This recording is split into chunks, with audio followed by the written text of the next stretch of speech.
un'occasione molto speciale per me e per la mia famiglia. Sono i 50 anni di attività iniziati da mio nonno, proseguiti da mio papà. Vogliamo festeggiarli al meglio insieme ad amici, ad artisti, ai clienti e soprattutto con la soddisfazione di dire che il nostro lavoro è la nostra passione. Ho fatto la prima mostra personale qui nel 94 perché un anno prima, d'estate, avevo la mostra durante una biennale. Avevo la mostra in Galleria da Cardazzo a Venezia. È passato il signor Vitaliano, che era il direttore della Galleria Haussmann, è nata un'amicizia, abbiamo fatto diverse mostre.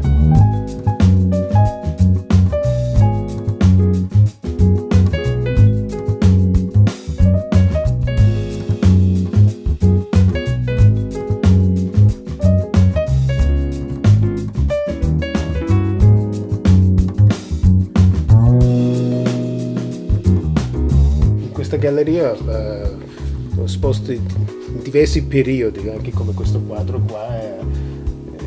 Io sono sempre in trasformazione, allora questa galleria ho avuto la possibilità di avere tutti i diversi periodi che ho fatto. Tutti mi chiedono di questi quadri che io non ce l'ho più, invece per fortuna la galleria ce l'ha.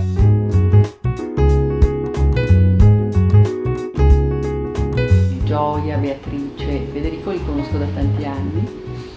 Ed era tanto tempo che mi proponevano di presentare un progetto per la loro galleria. Ho iniziato il rapporto con la galleria nel 92, si è creata un'amicizia particolare, direi, che ci ha accomunato anche su tanti modi di vedere le cose, la vita, l'arte.